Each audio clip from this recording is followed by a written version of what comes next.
This just into CNN. Donald Trump's Twitter account is back. Elon Musk reinstated the former president just minutes ago. This is President Trump's Twitter page here. Until tonight, it had said account suspended. Earlier tonight, Musk posted a poll on Twitter asking if people thought Donald Trump should be allowed back on the service. Musk says the results showed that people wanted Trump to return. He tweeted this: "The people have spoken. Trump will be reinstated. Vox Populi.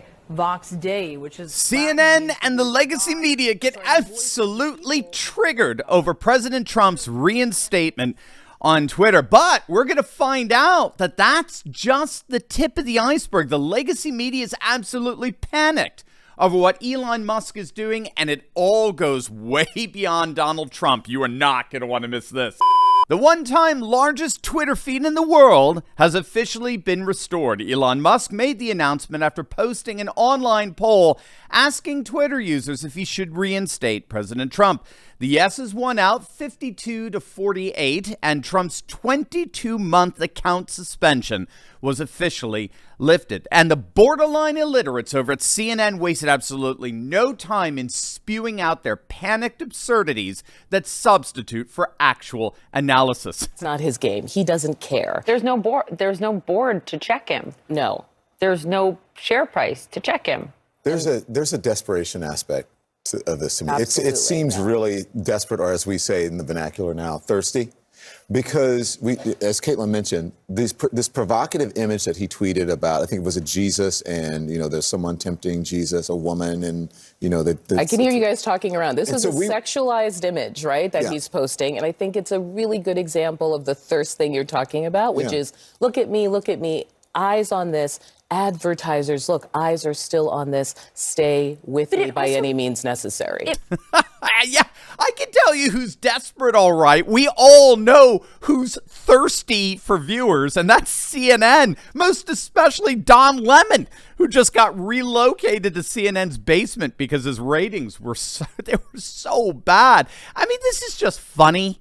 They're obviously so desperate at finding anything to spin this move to reinstate Trump as somehow bad, even bringing up Musk's supposedly sexualized tweet and what that really means. But even these goofballs had to admit that what Musk did with Trump was very, very successful in the public eye. Falling for it. All the people who participated in that poll, whether it's trolls or not, people are falling for it. Everyone's writing about it. Will he, won't he do this? Should he be back on? Like, it is... But he's taking advantage of how we have built up Twitter in the media ecosystem. We're doing this segment because there is an element of Twitter that matters in the public space. And he's manipulating that to try and maintain, this business decision that he made that could hurt him in the long run. Most of the people in the country are actually not on Twitter. It's right. It's outsized.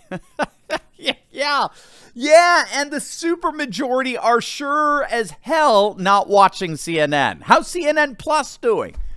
I mean, seriously, calling these people clowns is an insult to clowns. And it wasn't just CNN, obviously. Over the weekend, MSNBC did what MSNBC always does best, which is to inject the venom of the most vile racism imaginable into the public square. Your thoughts on the Trump reinstated back to Twitter with Elon Musk? Joking aside, how do you see this? I mean, you can joke if you want. I'm just saying, I'm giving it to you however you want to take it.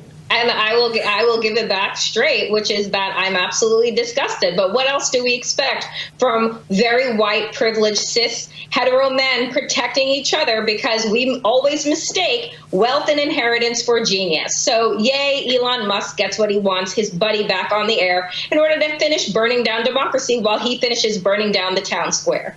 And on that happy note,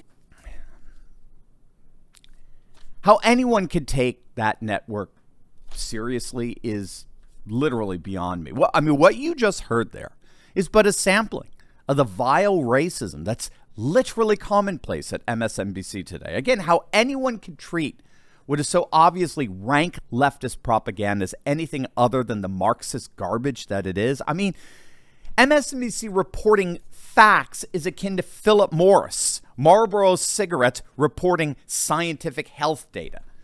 But in many respects, Trump is the least of their problems, and they know it. If you read between the lines of these silly anecdotes that substitute for analysis. The legacy media is absolutely panicked. They're realizing that what's really happening with Elon Musk and Twitter goes way beyond Trump, and it's changing the world like never before. But first, gang, in the midst of all of this economic insanity, my good friend Taylor Welch has created a brand new training series designed to help you fortify the #1 tool that you have against any economic hardship. And that, of course, is your righteous mind. And it all comes straight out of the life experiences of one of the greatest leaders in all of world history. And that is Sir Winston Churchill. In the Churchill Mindset series, Taylor masterfully walks you through Churchill's brilliant leadership choices, then distills them into frameworks that you can use to face your biggest challenges. Click on that link below or head on over to welchequities.com/Turley right now to secure your copy of The Amazing Mind of Winston Churchill at their lowest price ever. Again, that's welchequities.com/Turley. What really has the legacy media panicked is the rise of a new telecommunicative world known as the network society.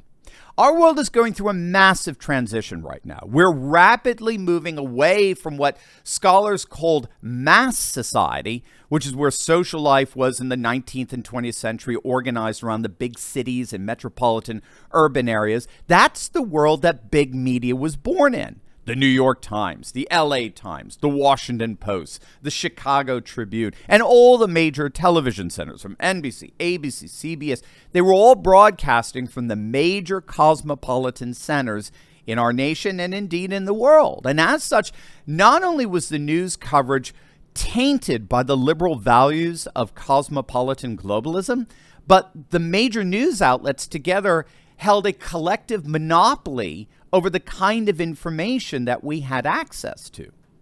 That age is gone, and we're fast moving into what scholars call a network society, where virtually all major news events are first reported via video shot by an eyewitness's smartphone. I mean, gone are the satellite trucks, gone are the reporters first on the scene. Now everyone with a smartphone is a cameraman.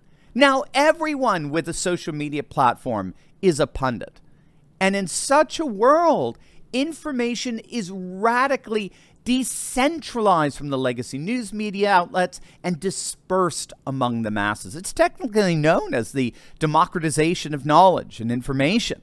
And the legacy media is slowly but surely recognizing that their world, the world of mass society and monopolized information, is gone. The real world is bypassing them.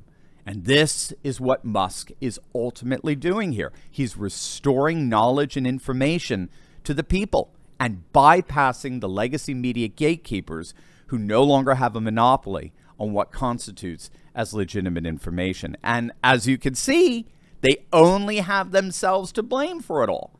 They went all in on left-wing advocacy journalism and cancel culture. They've gone full propaganda mode, which has only served to hasten the advent of the democratization of knowledge. People no more trust CNN with news and information than they do Philip Morris with their health. The days of the legacy media are over. A new information age has begun. As always, make sure to smack that bell and subscribe button, and you will definitely want to check out my latest video on Jordan Peterson leaving Piers Morgan absolutely speechless over President Trump. You're not going to want to miss it, so make sure to click on that link, and I will see you over there. God bless.